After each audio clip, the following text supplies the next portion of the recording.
Bien, este último vídeo sobre la relación intensidad-frecuencia cardíaca, vamos a analizar esta parte de aquí, que es la que he denominado relación intensidad-frecuencia cardíaca de pendiente baja. En efecto, compárese la pendiente, está sacada con el programa Exter, 0,9 aquí, 1,4 aquí y 4,7. Por lo tanto, procede esa denominación de pendiente baja. Bien, es por supuesto la parte más difícil de entender y la más difícil de analizar. Entonces, ¿qué es lo que se ha hecho tradicionalmente? Pues tradicionalmente, pues lo mismo, ¿no? Podemos analizarla como si fuera una línea recta, es decir, la ecuación de una recta, pero que ha cambiado la pendiente ostensiblemente a partir de esta intensidad de esfuerzo, en este caso, hasta finalizar el ejercicio. ¿Qué es lo que sucede?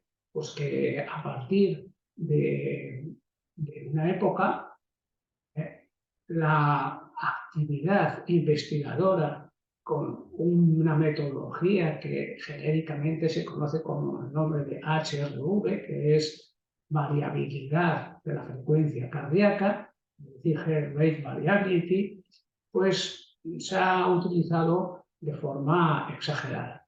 He sacado estos datos de PubMed para que se vean exactamente pues, cuáles son, digamos, los registros que se han obtenido de ahí, pues, más o menos desde la primera parte que se fue, fijaos, en la década 1940-1950, que hay un registro solo, puede ser que no esté bien hecho, pero bueno, y a partir de esa fecha, sobre todo en la década de los 80, empezó esto a crecer de una manera bárbara.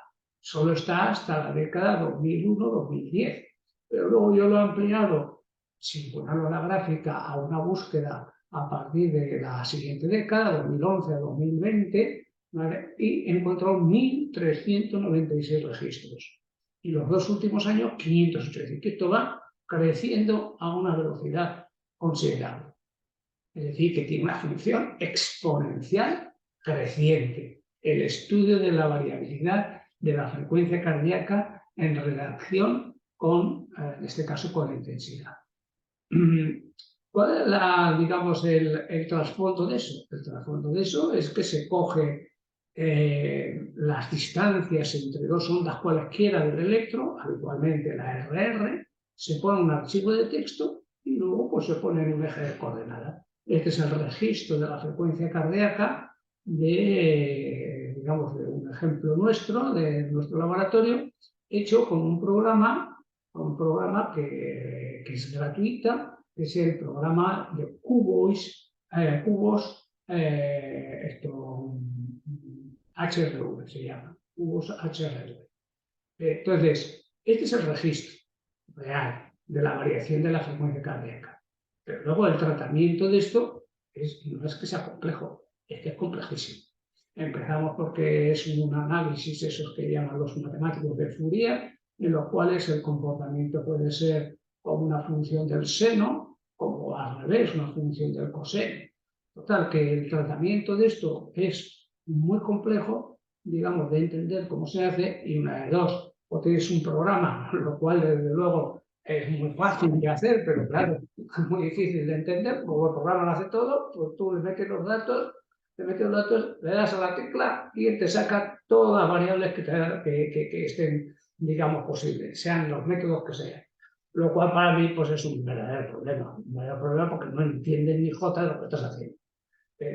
En el registro mío, en el registro que nosotros hicimos, pues ven que esta es la variación de la frecuencia cardíaca y si lo ven, pues se ajusta pues, a una función parecida a la del seno, que está aquí abajo. Pero también podemos ver que el efecto se parecería a una función del coseno. Resultado, los análisis que se hacen son los análisis de Fourier, de los cuales cada vez se va complicando más porque los matemáticos consideran que esto no es que el resultado no es una función lineal, sino que es una función no lineal. Y entonces pues aplican diferentes métodos, unos no lineales, otros lineales, y realmente se complica bastante. Entonces, ¿que el programa te ofrece muchas ventajas? Sí, el que te da al final, a fin de cuentas, ¿esto qué es? Frecuencia, ¿no? Esto es frecuencia. Entonces lo que te da es un espectro de frecuencias, que tradicionalmente, pues los espectros de frecuencia se clasifican en frecuencia, digamos, de baja frecuencia, low frequency, alta frecuencia, y luego hay unos de muy baja frecuencia y otros de ultra baja frecuencia. No están mostrados aquí. ¿Cuál es digamos, el problema? El problema, a mi juicio, es que cuando intentas correlacionar los diferentes espectros de frecuencia que salen con las variables fisiológicas, pues es un problema, porque no se ponen de acuerdo. Entonces, en principio, ¿cuál es el índice más utilizado? La relación entre LF y HF. ¿Vale? El índice de baja frecuencia respecto al HF. ¿A qué se ascribe de forma, digamos, simple y para mí errónea? Que el espectro de baja frecuencia se corresponde con la actividad vegetativa simpática y el espectro de alta frecuencia se corresponde con el espectro de alta frecuencia. De manera que yo artificialmente aquí, que es lo que he hecho en la periodo, en todo el incremento, digamos, de la relación intensidad frecuencia cardíaca, pues se me ha ocurrido poner aquí cuál sería la manifestación. En este límite o en esta fase, pues habría un aumento de la actividad simpática con un ligero incremento de la actividad parasimpática. Según vamos creciendo en intensidad, más aumento de la actividad simpática con un ligero incremento de la actividad parasimpática. Pero ojo, cuando llegamos aquí, ¿qué es lo que debe de suceder? Pues que no se puede continuar con una frecuencia cardíaca como la que había hasta entonces, porque sería ilimitada, con lo cual el corazón tiene que responder de manera que cambie la pendiente. Y el cambio de la pendiente se justificaría en función de la HRV por un aumento menor de la actividad simpática con un incremento de la actividad parasimpática, es decir, del HRV. ¿La realidad cuál es? La realidad es que esto, pues a mí, me parece ciencia ficción. Ciencia ficción por dos razones. Primero, porque matemáticamente es muy complejo de analizar, muy complejo. Y segundo, porque cuando los diferentes, digamos, modelos o diferentes métodos de tratamiento de la señal intentan hacerlo corresponder con la función vegetativa, pues claro, ¿no? Dice lo que se le antoja. Como dicen que la LF es el balance vegetativo, no solo el simpático, que el HF también es el balance vegetativo, en fin, un lío monumental, Pero un lío monumental, evidentemente coherente con qué, con la metodología, tanto matemática como incluso de estudio. Y entonces, pues, a mí me parece que esto está totalmente sobredimensionado, como digo al final. Bien. Entonces, pero, ¿qué es lo que es curioso? Lo que es curioso siempre es interpretar esto e interpretar esta zona. ¿Por qué razón? A determinada intensidad, el corazón, en vez de, o la frecuencia cardíaca, en vez de ir siguiendo, cambia la pendiente. Como ya hemos dicho, a una pendiente pues, mucho más baja, la pendiente de 0,9, iba a 1,4 y de repente cambia la pendiente a 0,9. ¿Cuál es la razón por la que la pendiente cambia de esa manera? ¿No? La razón fisiológica, la razón realmente que se puede explicar de alguna forma con los estudios que hay sobre regulación cardiovascular durante el ejercicio físico. He hecho una esquemita muy simple, en la cual he puesto como mecanismo genérico el feedback o retroalimentación, que tendría su actividad por parte del sistema locomotor, del sistema cardiovascular, igual que antes en el sistema cardiorrespiratorio. Toda esta información de retroalimentación procedente de todos estos sistemas, locomotor, cardiovascular y respiratorio, es decir, cuánto aire está moviendo el sujeto, cuánta frecuencia cardíaca está latiendo el corazón y qué grado de vasoconstricción o vasodilatación hay, qué grado de movimiento tiene el sujeto, es decir, si la frecuencia de paso es muy alta, muy baja, la amplitud zancada, etc. Todo eso lo coordina, lo gestiona pues el sistema feedback, ¿vale? El sistema feedback con un punto, como siempre ponen los estudiosos de esto, de red de referencia. Y a través de las vías vegetativas opera sobre el sistema, en este caso sobre el corazón.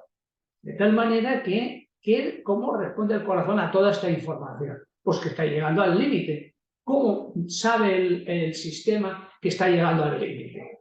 Claro, ojalá supiéramos esto. ¿Qué es lo único que sabemos? Esto, el resultado. El resultado. Sabemos que, en efecto, cambia la pendiente y de forma ostensible. Ya lo he dicho en reiteradas ocasiones, más de una vez. Y la pendiente cambia abruptamente. Bien, entonces, ¿cuál es el inconveniente de esto? Pues que sabemos qué es lo que sucede, que cambia la pendiente de una pendiente de 1 y pico que era a 0,9.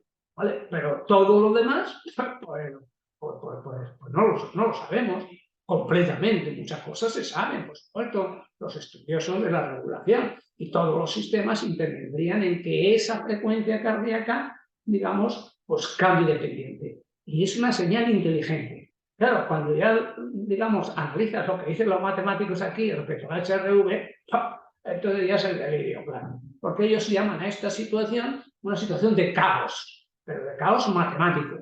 Y entonces, claro, la palabra caos, pues significaría desorden, ¿no? Desorden. Y entonces, claro, cuando ves a nivel fisiológico, ¿pero qué desorden? Ni que 8 cuartos. Claro, una cosa es la idea matemática y otra cosa es la idea fisiológica. De desorden, nada. Orden, que no es igual. Porque lo que tiene que ocurrir es que el sistema sepa que está llegando al máximo.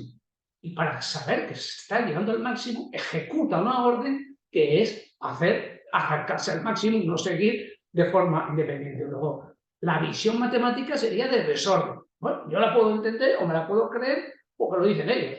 Pero la visión fisiológica es que no es caos, es orden, justamente al revés. Justamente al revés. Es decir, orden en el mecanismo de regulación, que ordena, repito, segunda, tercera vez, un cambio de pendiente necesario para que el sistema alcance su máximo. Claro, si esto siguiera así, sería ilimitado. Entonces, ¿cómo limitar digamos, el ajuste? Pues cambiando la pendiente. Es una forma inteligente, repito, del sistema de regulación de cambiar, digamos, de responder a esa situación, que es cambiar la pendiente. ¿Vale? Pues entonces, con esto, los vídeos yo entiendo que los vídeos tienen que ser muy, muy sintéticos y poco rollo, ¿no? Entonces, como todo el rollo lo tengo digamos, en los documentos, y los documentos los voy a meter en Google Drive, pues lo que quiera, pues a través de mi blog acceden a los documentos que yo quiera, ¿eh? Porque ahí en el blog pondré cuáles son los documentos donde pueden acceder, es decir, se llama eso, la dirección para acceder al documento y así pues el que quiera pues tenga todo el documento. Claro, la interpretación es muy compleja porque es complejo el mecanismo de regulación. El mecanismo de regulación no solo hasta el final, el simpático activa, el vegetativo inactiva. Ya, sí, pero es que esto está organizado de forma muy compleja entre la médula espinal y de dónde sale la información digamos, parasimpática, cómo responde el nódulo sinusal. Es una complejidad tremenda como para luego al final reflejarlo en dos índices o en un índice que es el índice de PHF, que a mí me parece exagerado, cuanto menos. Entonces, como resumen de toda esta, digamos, idea de fisiología matemáticas que a mí siempre me ha apasionado, pero que por el tiempo he visto que algunas cosas, pues la realidad se me escapan. Pero se me escapan porque yo no tengo la formación suficiente para comprenderlo, pero porque siempre estoy en este orden. Insisto desde el principio, el orden es este, no al revés. No al revés, parece de perogrullo, pero no al revés. Entonces, claro, cuando se intenta que el orden sea al revés, pues sabes lo que sale. Que tienes el programa ese, pues le das a la tecla y el programa te hace solo. Pero ¿has entendido lo que está haciendo el programa? Si a lo mejor no has entendido ni siquiera lo que hace el programa. Y hay muchas cuestiones matemáticas que hay que hacer a mano, como es el filtrado de la señal, para eliminar todos los datos que no sean correspondientes. Con lo cual, eso lo hace a mano. ¿Acaso el programa o lo puedes hacer a mano? Pues no lo sé. Pero el hecho es que hasta los programas sencillos, pues luego resulta que en el programa, digamos, por excelencia de matemáticas, que es el MATLAB, cuando tú procedes con demanda, al final tienes que hacer a mano el filtrado, como quieran llamar los matemáticos, a la señal. Muchas veces hay señales que no son correctas y hay que eliminarlas porque te altera totalmente el análisis.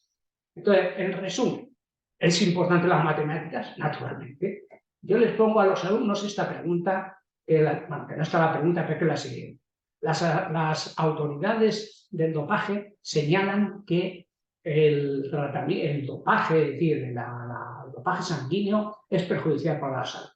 Y la pregunta que siempre hago es, ¿cómo interpreta eso? Pues es muy sencillo. Hay que coger esta ecuación, que es la ecuación de Poisson, en la cual tenemos incremento de presión por pi a la cuarta, luego el factor determinante es el radio del vaso, partido por 8, que es un factor de corrección de Poisson, L, que es la longitud del tubo, y L, que es la viscosidad. Pues claro, si la viscosidad aumenta porque aumenta el hematocrito, pues el flujo disminuye. Claro, ¿qué es lo que hay que hacer? Dar a entender que esto, donde puede ser peligroso, es en los vasos de poco calibre. Obviamente, en un vaso de gran calibre como la aorta, pues esto no tiene mucha repercusión, pero los vasos más pequeñitos sí.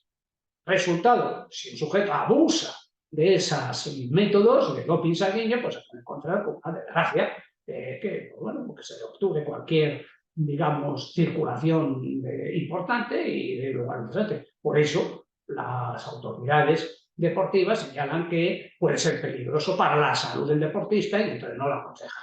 ¿Vale? Pero claro, la ecuación, digamos, de Poisson se puede aplicar estrictamente a la función hemodinámica, porque hay muchos factores que no son exactamente constantes. Luego, hasta eso es cuestionable.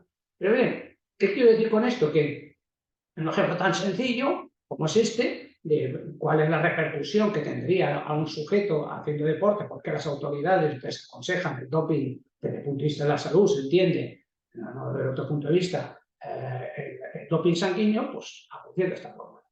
¿Qué es lo que hemos visto aquí? Hemos intentado ver cómo las matemáticas pueden ayudar a comprender la fisiología. En primer lugar, el aumento abrupto de la función.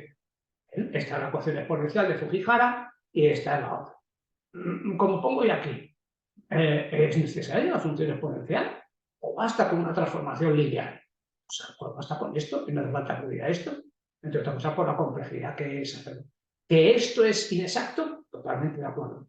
Que si lo ve un matemático, pues te diría, usted está cometiendo muchos errores, porque está transformando una ecuación, digamos, exponencial en dos lineales. Bueno, pues, sí, en efecto, pero la información relevante para mí es la que es. Y esa pues no deja de existir.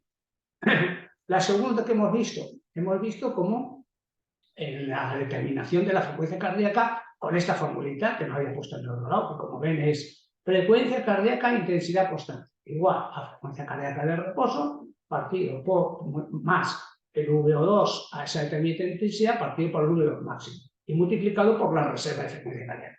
Claro, si esto se acerca a 1, ¿de qué depende la frecuencia cardíaca de intensidad? Pues de la frecuencia de la reserva y de la frecuencia cardíaca de reposo. Pues lógicamente, una persona entrenada con menos frecuencia cardíaca de reposo y más reserva, pues tiene más posibilidades de ir a una frecuencia cardíaca a intensidad constante mayor, obviamente, ¿no? Es una cosa, una bomba de perogrullo, pero que como dije, cuando tú la aplicas a la realidad, es un auténtico, digamos, valores erróneos los que da. Aquí me daba digamos, cuando metí esta ecuación en estos valores me daban 200, no sé cuánto, 210 de frecuencia cardíaca, y aquí pues me daba una frecuencia cardíaca que más o menos se ajustaba un poco a los valores que se habían obtenido de forma, digamos, de esfuerzo, ¿no? Es decir, pues más real, para decirlo así.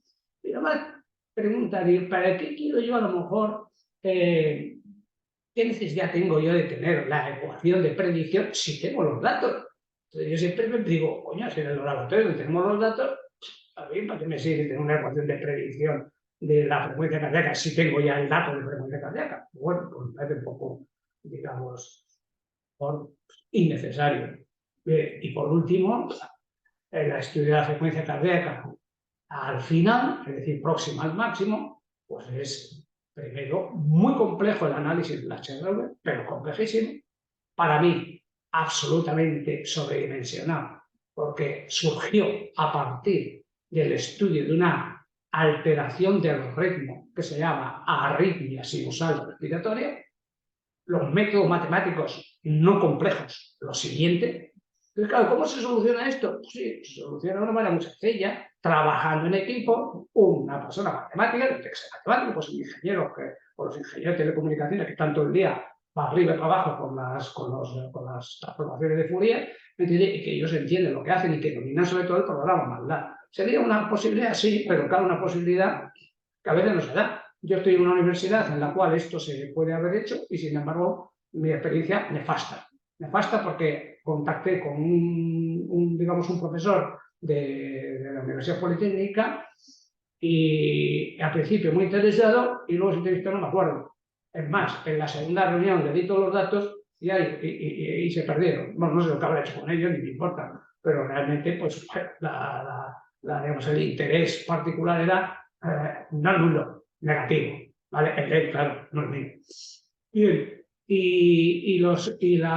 primero los métodos matemáticos son complejos, que se podía solucionar así, en efecto, pero claro, siempre hay que entenderlo, porque si no lo entiendes lo que hace, pues te puede pasar ahí lo que le dé la gana. Y luego, claro, la explicación entre la relación HRV y fisiología, cuanto menos es, pues dudosa, porque es que cada uno atribuye a un aspecto de la frecuencia una función del sistema vegetativo que es muy variable. Entonces, claro, ¿para qué se estudia esto en el ejercicio? Pues el ajuste vegetativo al ejercicio de cualquier naturaleza, en este caso el ejercicio de intensidad creciente, el reajuste del sistema vegetativo durante la recuperación, que a mí me interesa siempre mucho, y la posibilidad de caracterizar el estado de fatiga, es decir, que un sujeto, digamos, empeore su recuperación, y la adaptación vegetativa para justificar la bradicardia.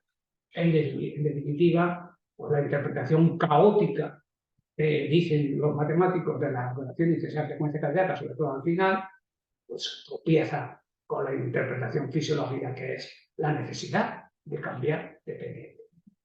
Y con esto, pues hemos finalizado lo que es el estudio de la frecuencia de las matemáticas y en relación con la fisiología, y que bueno, pues a mí me ha resultado curioso. Me imagino que a los escuchantes les ha parecido un tipo tostón, pero bueno, y que claro, ha sido muy ilustrativo para mí, y espero que cada uno pues, le dé por estudiar un poco más.